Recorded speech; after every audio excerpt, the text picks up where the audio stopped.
I think we ought to start to talk about your martial arts background. Certainly. Tell me Sure. about that. Yeah. Okay, so I've been a student of traditional martial arts since the age of 6, Uh-oh. and I've been training actually at the same school since 1991, Yeah. which is the Kokushi Budo Institute, Uh-huh. which is actually based in. It's a very interesting building because it's the former home of William Randolph Hearst's mistress up in the Upper West Side. And then around the end of the Second World War, it became the New York Buddhist Church. Uh-huh. And if people are interested, there's actually a statue, a Buddhist statue, which is in front of the church, which was at the epicenter of the Hiroshima, Mm. of the Hiroshima bombing. Mm. So yeah, I've been training there since 1991, a variety of traditional martial arts. The Yeah. school's been there since the mid 60s. So we shouldn't mess around with you. All right. Avoiding conflict is the I understand. kind of the ethical imperative But of our style. So right. All right. Well, let's shift gears a little bit. What first attracted you to the world of research, of scientific research? How did it begin for you? it began. It began very early in my life with a deep fascination with the natural world, and then as I came to understand the scientific process as a way to break down the natural world into its components, understand its mechanisms, and then eventually understand how to how to change them and how to put them in the context of human thought. That was something that really developed while I was in college at Columbia. Hmm. And I actually was attracted initially to neuroscience and physiology um, because of the promise of being able to understand the workings of the human mind from the perspective of molecules interacting with each other. And so that was actually the beginning of my scientific career, both at Columbia, and at the time I was also a visiting student at Rockefeller University, and I matriculated at University of California in San Francisco. So that was the kind of beginning of my scientific career. How did you track into immunology and pathogenesis and microbiome research? Well, that's a great question. Chance had a lot to do with it. For one thing, at the time when I was studying neuroscience, I love neuroscience and I still did, but I came to view the majority of that field as very, can I say, neurocentric. So focused really on the workings of the brain and not necessarily taking into account the fact that the brain exists within the body and the body exists within a universe that is teeming with microbes and all the other environmental constraints. And I really wanted to work in an area that looked at the interaction between the brain and the body and the environment. So I was looking for opportunities for that. At the same time, for personal reasons, I was seeking a particular type of position within a particular geographical area, and I happened to be recruited by Dan Littman. Mm-hmm. So Dan is a really eminent immunologist at New York University, and he had a very particular project in mind that he recruited me for, which was related to the role of the microbiome in autoimmune disease. And and that was really my first entry into microbiome research and into immunology. And I immediately became, really fascinated with this very very intricate interaction that we have on an ongoing basis with bacteria and what that means for every aspect of our physiology. Mm. How important is the kind of research that you're doing right now? I believe it's extremely important in general. There is So as a society, we have become used to a certain degree of control over the bacterial environment, especially when it comes to infections.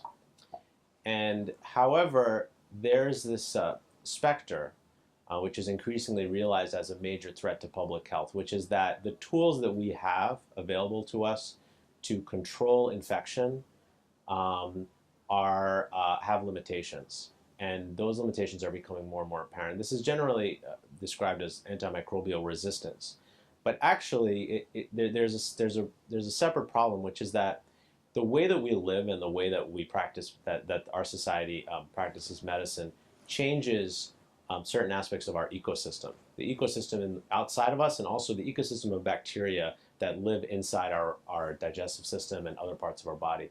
And these changes in the ecosystem can actually be exploited by specific types of bacteria that have actually evolved to take advantage of that situation.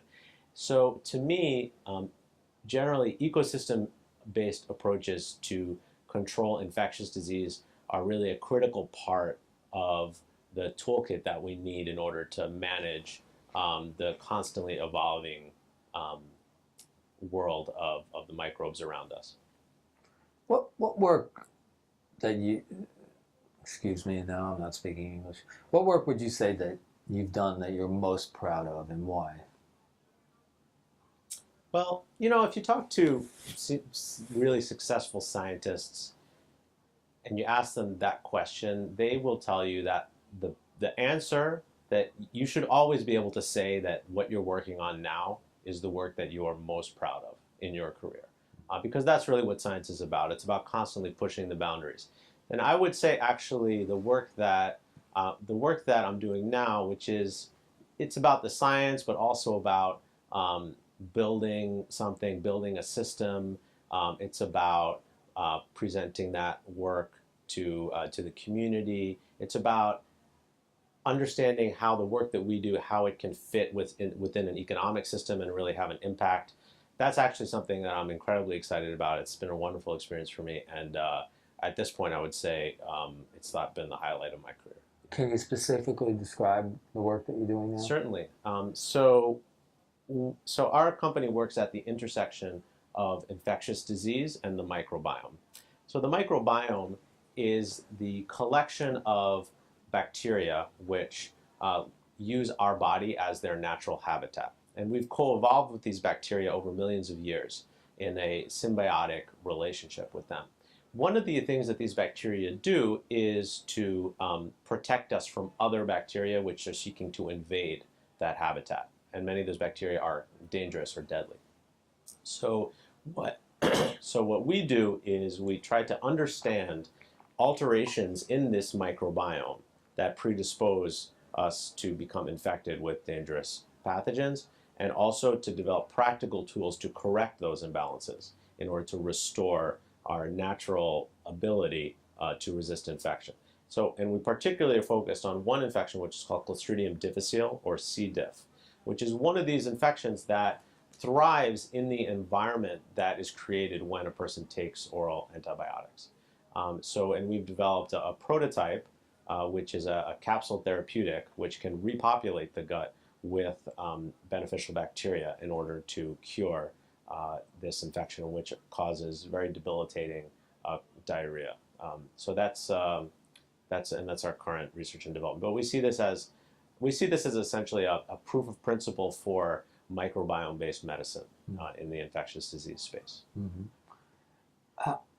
What are your short-term goals for this work?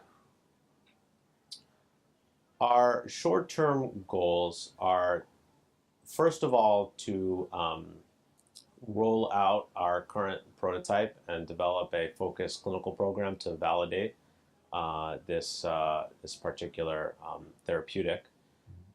That's one, and then to develop, as we bring out that product and evaluate it, to use that as the springboard for a next generation of diagnostics and therapeutics, both for C. difficile and also for other indications. Do you think there's good work going on in your field in general? I would say in the general field, this is in fact one of the most exciting areas in biology, and And you can see this because you can see many different laboratories that have well-established strengths. In fact, Dan Lippman's laboratory, my previous laboratory, is one of these that have well-established strengths in other areas, starting to focus on the role of the microbiome in the work that they're doing. So it's really, I think it's on its way to becoming, really one of the major unifying themes in, at least in research that's oriented towards disease mechanisms, definitely. Is there anything you'd like to add? I just want to say it's really such a pleasure and honor to be invited for this, and I really appreciate all the great questions. So. Can I ask you a question? Yeah, Do you please. think organizations like MedTech and conferences have a real value to the kind of work that you do? I would say in my own personal case, yes. They have a very important value. So I'm coming at this. So I have a kind of toolkit from my own experience of how to solve problems in the laboratory. In terms of developing a business around a specific idea, this is something where, especially at an early stage, it's really important to have not just role models, but to have a forum for high-level discussion and advising. So I would say, in my personal experience, events like MedTech have been extremely valuable. Actually, in turning a good idea into a potentially a viable business and a viable economic project.